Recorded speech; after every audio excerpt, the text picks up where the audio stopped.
নমস্কার বন্ধুরা, আজকের ভিডিও ভগ্নাংশের কিছু কথার অঙ্ক নিয়ে। চলুন শুরু করা যাক।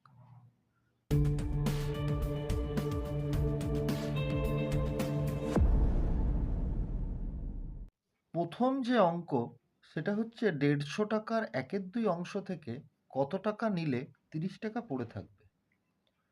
150 টাকার 1/2 অংশ থেকে কত টাকা নিলে 30 টাকা পড়ে থাকবে। তাহলে প্রথমে আমরা বার করব 150 টাকার 1/2 অংশ সমান কত। এই 150 টাকার 1/2 বলতে 150 গুণিত 1/2, এখানে কাটাকুটি করলে 75 টাকা।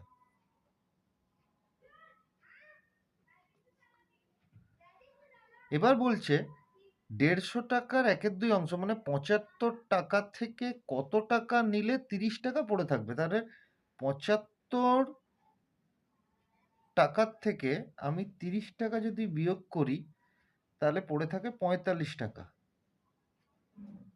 অতএব উত্তর হবে 150 টাকার 1/2 অংশ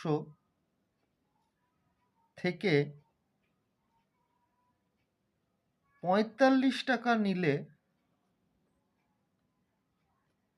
30 টাকা পড়ে থাকবে।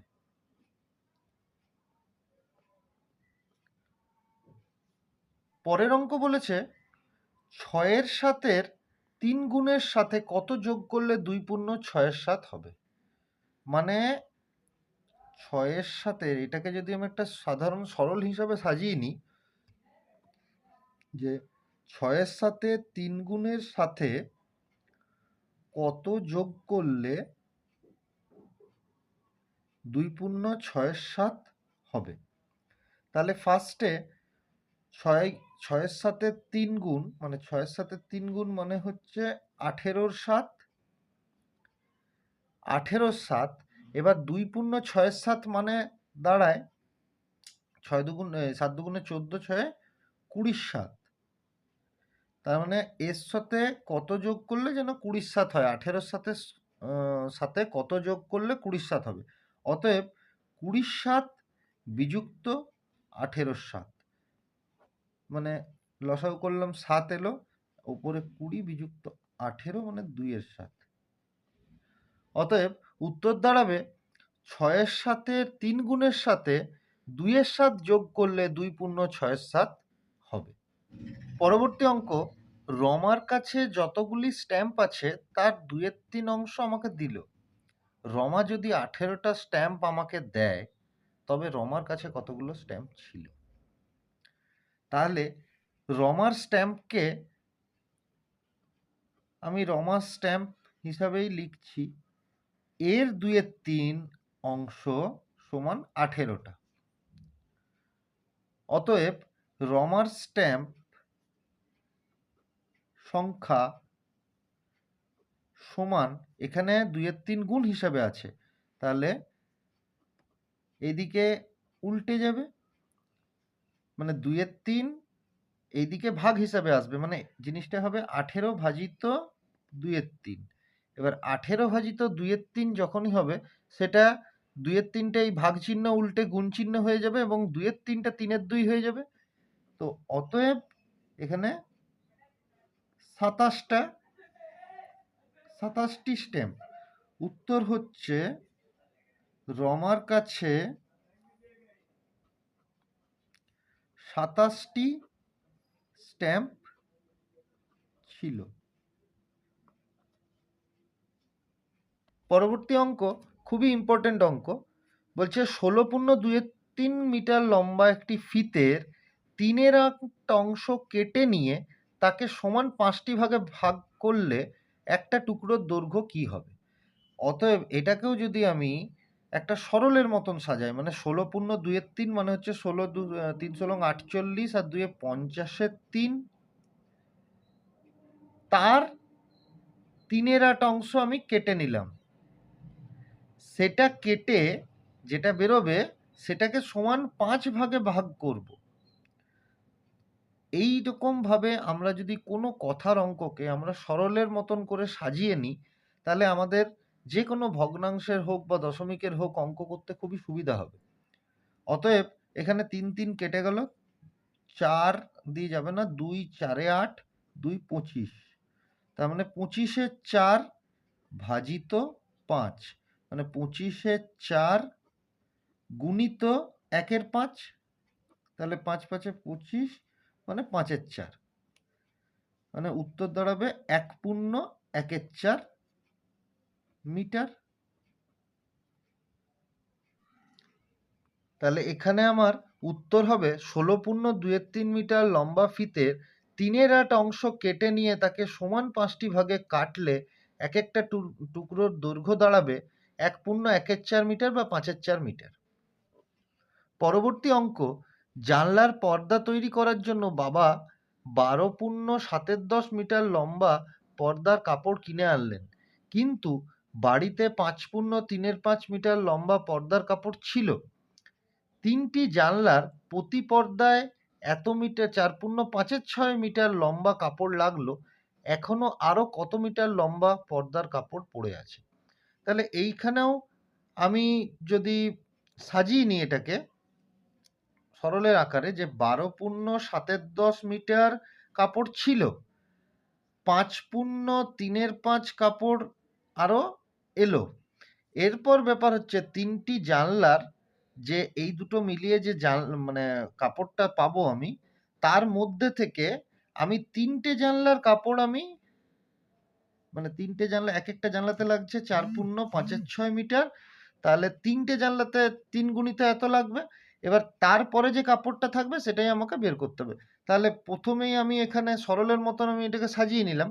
তাতে কি হবে, এই যে ১২ 10-এ ১২০ যুক্ত ৭, মানে ১২৭-এর ১০ যুক্ত ৫ ৫-এ ২৫, ৩-এ ২৮-এর ৫, এই দুটোকে যোগ করব। আর এখানে হচ্ছে ৩ গুণিত ৪ ৬ ২৪, ৫-এ ২৯-এর ৬, মানে ৩ দুগুণে ৬, ৫ দুগুণে ১০, ১২৭, আর এখানে ৫ দুগুণে ১০, মানে ২৮ দুগুণে ৫৬ বিযুক্ত ২৯-এর ২। সেখান থেকে আমি যদি ১০ এ করি আর ৭ ৬ ১৩, আচ্ছা ১৩ হাতে হলো ১, ১৭ একে ১৮ বিযুক্ত ২৯-এর ২। এখানে আবার লসাগু করলে ১০, ১৮৩ বিযুক্ত ২৯ গুণিত ৫, মানে ২৯ ৫ ৫ ৫-এ ৫ ৯ ৩৫-এ ৫, হাতে হলো ৪, ৫ 10 ১৪৫, মানে এটা দাঁড়াবে ৮ ৫-এ ১৩, একটা বার এখানে হলো ৫, ৩-এ ৮, মানে ৩৮-এর ১০, মানে ৩.৮-এর ১০, মানে ৪ ৫, মানে ৩.৪-এর ৫।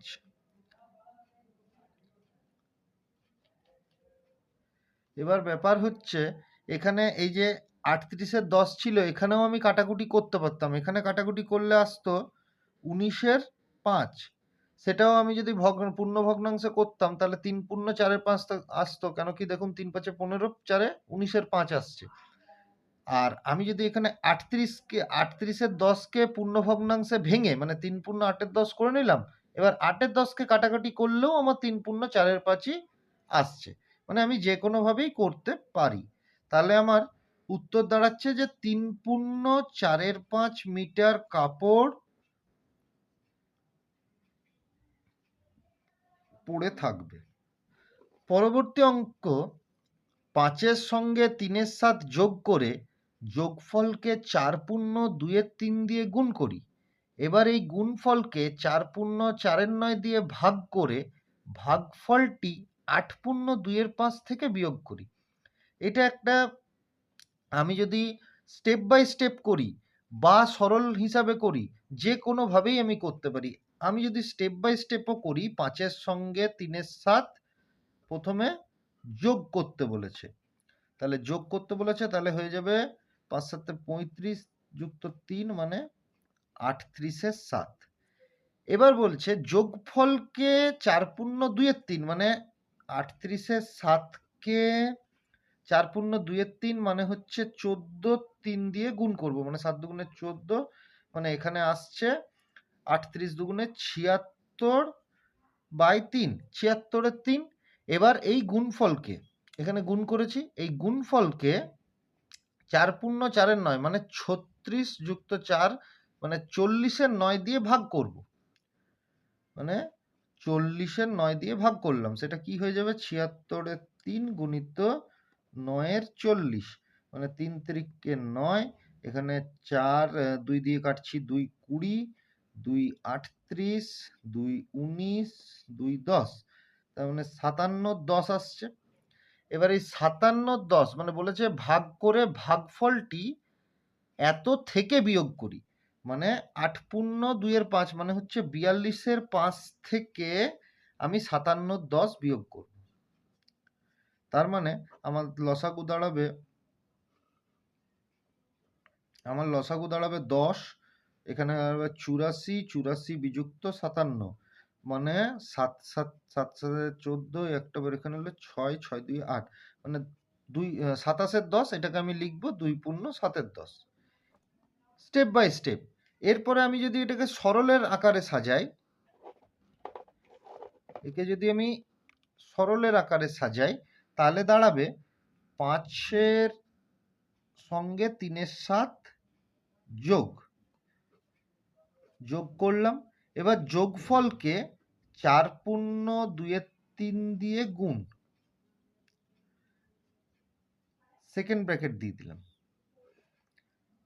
এবার এই গুণফলকে, যেটা গুণ করে বেরোবে, সেই গুণফলকে 4 পূর্ণ 4 এর 9 দিয়ে ভাগ করব, থার্ড ব্র্যাকেট দিয়ে দিলাম।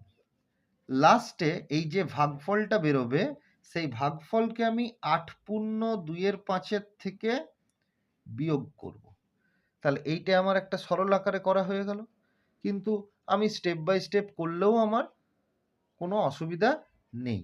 তাহলে উত্তর বেরোবে 2 পূর্ণ 7 এর 10।